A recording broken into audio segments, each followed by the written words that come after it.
Good afternoon, or I guess it's afternoon for me. I'm not sure when this is for you. This is Pastor Rick with Bethel Community Church, and I am for him and for his. And today we are continuing our weekly online Bible study about unloading burdens.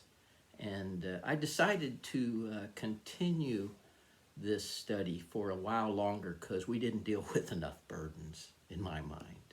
I think today's discussion and exploration of God's Word is especially well timed.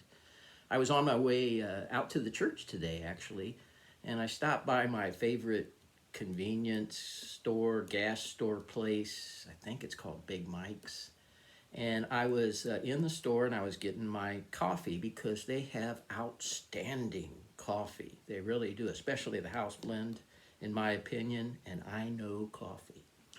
Anyway, I was struck up a conversation somehow with a young lady there who appeared to be, based on her dress, I would say German Baptist or something like that. She had her hair up in the bonnet and long skirt and that type of thing, and I'm assuming that I might be wrong. And we were talking, and she was telling me how worried her and her husband had become recently regarding their financial condition. And she was just telling me all about this. Don't know this lady from Adam. And then she goes, and you know what I'm going to do? And I'm like, no, pray. And, and she goes, well, that too. But she goes, I'm going to buy a lottery ticket. And I said, oh, I admit it surprised me. I'm not sure where her particular faith might stand on that issue of gambling. I have no idea. And so she almost felt guilty in telling me that, and I didn't really know what to say. And I just said, well, I'll pray you pick a winner. I don't know how spiritual that was. But she was reacting to her worry about the future. She actually was in front of me. She had a cup of coffee and she bought some kind of lottery ticket. I don't know how you buy them and what types there are, but I just remember launching a silent prayer, Lord, help her to win. So you can criticize me for that. It's okay. God knows what's best, and he knows the prayer of my heart rather than what I say sometimes.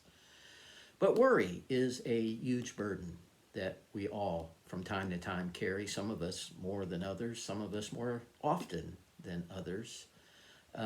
Wouldn't it be nice if we could just get rid of that?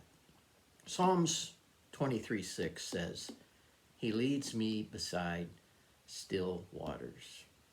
You know, wouldn't it be great? I just envisioned that as me having a hammock spread beside a smooth or slow running creek, on one of those perfect days that's not too hot and not too cold.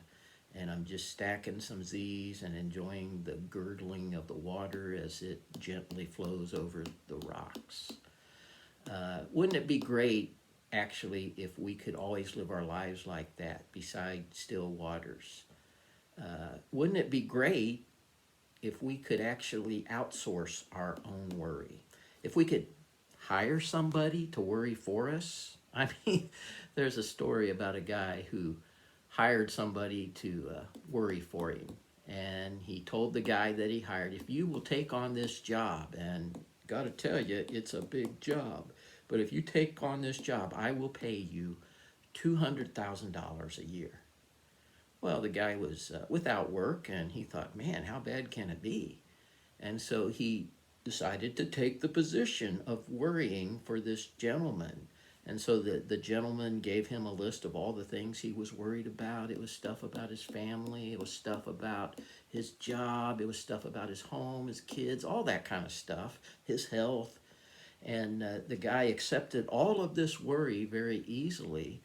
But then the guy who was the professional worrier started thinking, and he kind of knew what this guy did for a living.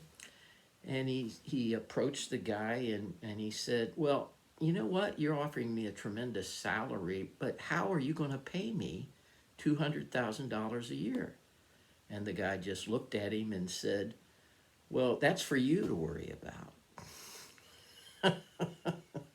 So it's not that easy, is it, that we can hire somebody to worry for us?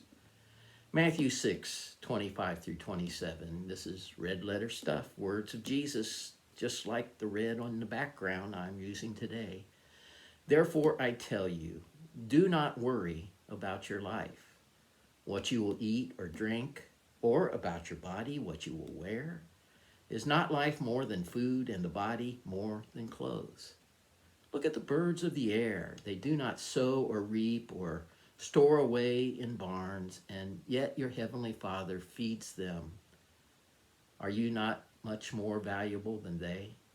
Can any one of you, by worrying, add a single hour to your life? So Jesus tells us not in harsh words, but in words that are framed around trust and acknowledging his sovereignty, that we are not to worry. Easier said than done, though, right? Easier said than done. You know, I apologize, but I'm relying a lot more on my notes today, and I have to have them closer because I got this thing in my eye, and it's still there, and it's still bugging me. And the docs are kind of, looking at it, and they're giving me, this medicine that's supposed to help, and it's starting to, but it makes my eye look weirder than normal. It's still red, and I'm a little concerned about that. Okay, it's more spiritual to not use the word worry, so I'll say concerned. You do it too, right? I'm reminded of the Simon and Garfunkel song. I believe they're the original writers of the lyrics and the music for Bridge Over Troubled Waters. And it reminds me of Psalms 23:6 that we just mentioned, where he leads us beside still waters. It says, when you're weary, feeling small, when tears are in your eyes, I will dry them all. I'm on your side, oh, when times get rough and friends just can't be found. Like a bridge over troubled water, I will lay me down. Like a bridge over troubled water, I will lay me down. And I don't know what the real purpose and intent, I know there's been debate over the years what that song is really talking about. But I can see an application where Jesus is our bridge over troubled waters, and he helps us to rest beside the waters that are still and peaceful. That's the waters of our life. That's the waters of the occurrences. That's the waters of the uncertainties that we face. So I claim to be no expert on handling worry. Okay, I am with you. I have my worries too. And I, like you, need to realize that I shouldn't let worry rule the day for me, but I should allow faith and trust in obedience to him call the shots in my life. So I'm just going to offer a few insights from a fellow worrier, okay, who also must deal with this. A few insights or thoughts, if you will, about worry that might help you find more time in which you are finding yourselves lying beside still waters. So are you ready for this? I hope this helps. Here's insight number one. When we allow worry to rule the day for us, we are actually living half-minded. We are half-minded individuals. We are kind of out of our mind, or we are actually living divided in our intent and in our purpose. So where do you get that, Pastor Rick? Well, I look at the Greek word that is mostly used in the New Testament for the word worry. And that word is merimnao, okay? Merimnao. Now, that is actually a compound word. So there are two words that make that singular word. The first Greek word in meronmahu is marizo, and the meaning of that is to divide. And the second word, the root word, is nous, not noose you put around your neck, but nous, which means the mind. So, when the Bible speaks of, in the New Testament, worry, it describes the condition of a divided mind. So ever think you were out of your mind with worry? Well, you're divided. It's kind of at odds with one another. And here's how. Worry is a state in which our mind is divided between what we see now and what will be and how we are looking at this. It's divided between what is and what will come. And the question for us is, some of us sees it as getting better, and some of us sees what will come as getting worse. And so there is within our mind this battle between what we hope will happen and we are trusting in Jesus to happen and what is best, and then the fear of what could happen. And so worry is actually us facing with uncertainty. There's that word again, uncertainty. Worry is us facing with uncertainty the future. And instead of facing it with trust and faith and obedience, we face it with uncertainty and doubt. And this happens way before we even get there. Here's one truth about the future. The future is someplace we haven't been yet. The only place we are right now is the now. And so worry is always focused on what might happen in the future rather than what is happening now. So that's kind of our nature, because, we're like, when I was a youth pastor, I would do activities with kids, and the next, while we're even halfway through the one activity, they're saying, what's next? What's coming up next? What are we doing next? And so we have a tendency to focus on the future and get our minds off the present sometimes, because we are divided in what the prognosis is for the future. So how do we deal with that? Well, according to the Bible, according to the Word, one of the best ways to deal with that is to focus more on what you can deal with. And that is the now. That is the present. Matthew 6:33 through 34, once again, red letter stuff. That means Jesus' words in Rick Talk. Tells us, but seek first his kingdom and his righteousness, and all these things will be given to you as well. Therefore, do not worry about tomorrow, for tomorrow will worry about itself. Each day has enough trouble of its own. So focus on the future. And you know what? When you get to tomorrow, that will be today, and then you can worry about that. I'm reminded as I think upon this passage that encourages us to focus on the now and not focus on worrying about the future that is unknown and that is yet to come. I'm reminded that God's help in my life, and I believe this is a general principle for all his followers, is always, shall we say, timely.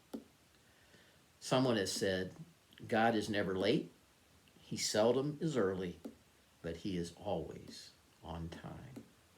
And I have found that to be true. How about you? Mark 13:11 says, whenever you are arrested and brought to trial, do not worry beforehand about what to say. Just say whatever is given you at the time. For it is not you speaking, but the Holy Spirit. We need to realize God's promise that he will give us what we need when we need it. And often he will give us abundantly more than what we need when it is needed most. Like I said, and I think it was a wise statement. God is never late. He's seldom early, but he is always on time. Think of the children of Israel as they were escaping the bondage of the Egyptian powerful force, powerful political community, powerful country. They'd been in bondage many, many, many years. And they got out of bondage by following God's lead. And God led them with a pillar of light. And when the pillar moved, they moved. When the pillar stopped, they stopped. And God literally provided what they needed each day. not 2 weeks in advance. Hey, I'm giving you a month's lease, you know. None of that. He provided it each day. One of those things was manna from heaven, food from heaven. And he specifically instructed his children to every day go out and collect the manna that was made available to them on the ground, and only collect enough for the needs of that day. So he was teaching them trust for the next day, even though it wasn't there yet. And so what would happen? Sometimes they would, and you and I, we'd do the same thing, right? I'm sure of it. I'd probably do this. We'd collect just a little more than just what we needed for that day.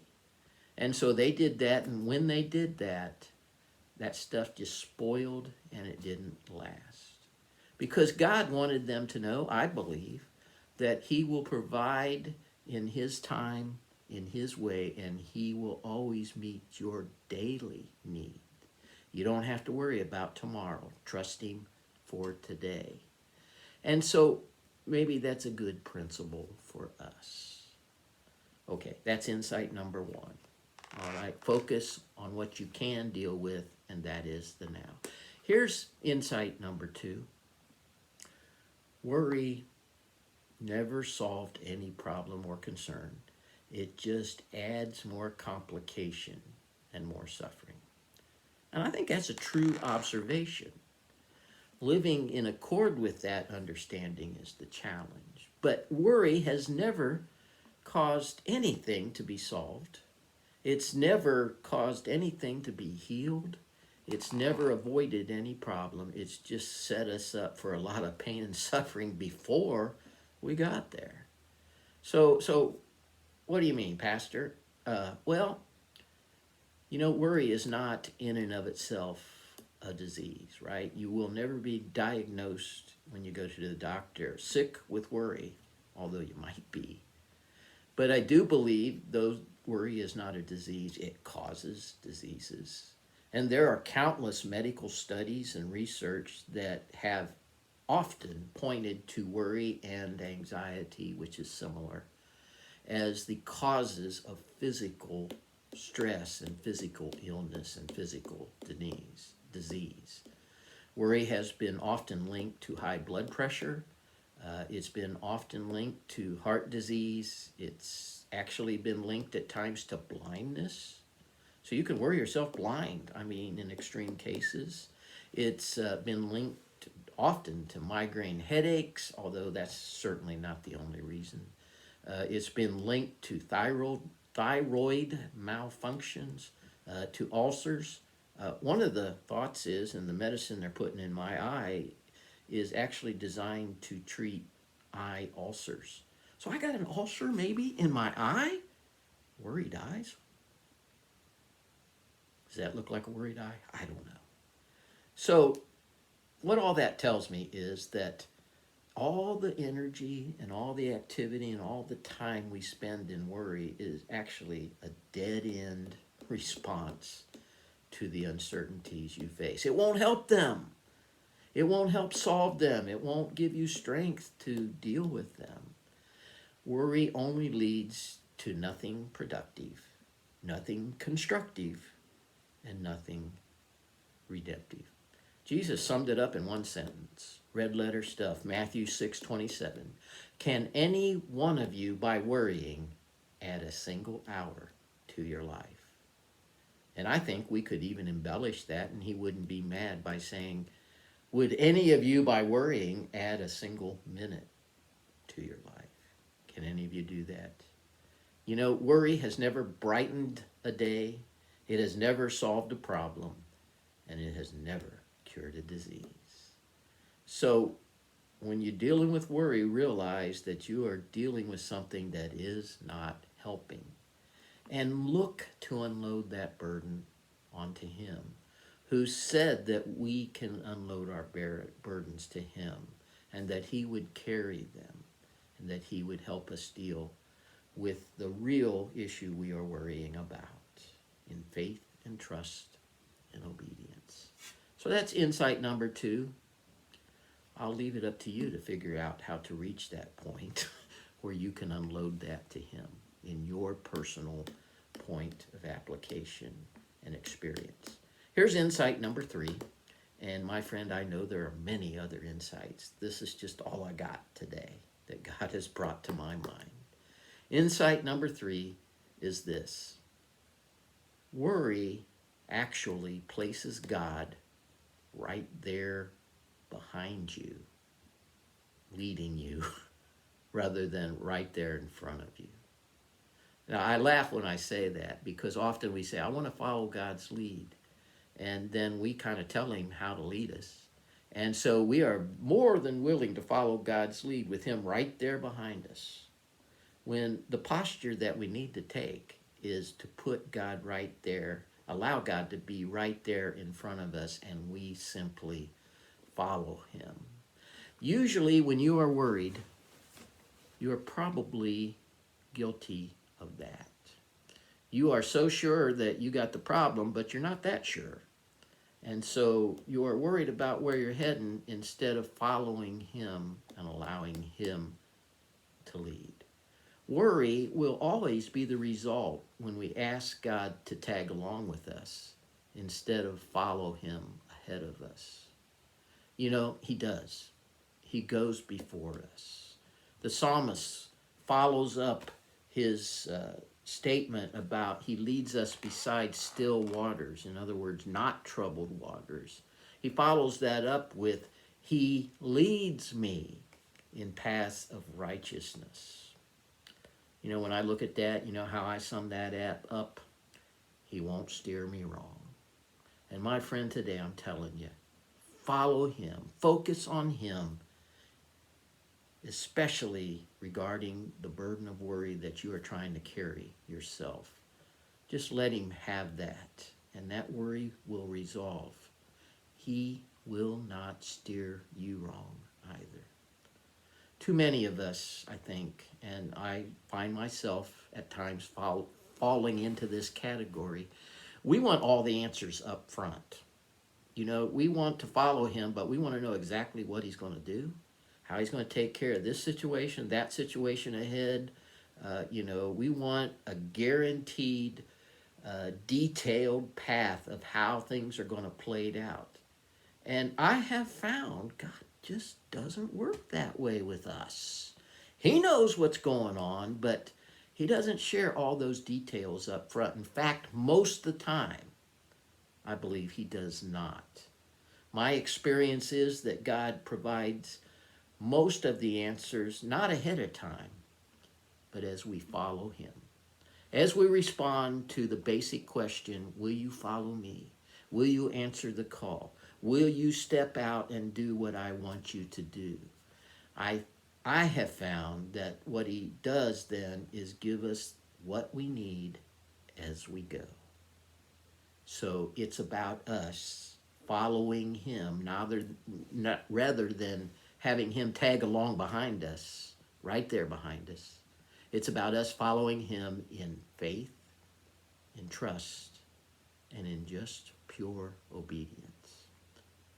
Hebrews 4:16 says, "Let us then approach God's throne of grace with confidence, so that we may receive mercy and find grace to help us," when does it say? "In our time of need." Don't look for the answers up front. Don't look for the resolution of the things that you fear, the doubts and uncertainties of the future. Don't look for those things and those answers up front. Look to him. And you can trust that he will provide mercy and you will find grace to help in your time of need. This is Pastor Rick. I am with Bethel Community Church of the Nazarene. I am for him and for his. And if you have some worry that you need to talk about or anything about your relationship with God or growing in him, I am more than willing to spend some time with you. You can text me, call me, 937-671-5276. 937-671-5276. May God help you to unload that burden of worry that is so easily can just take us over and wear us out. God bless you this very day.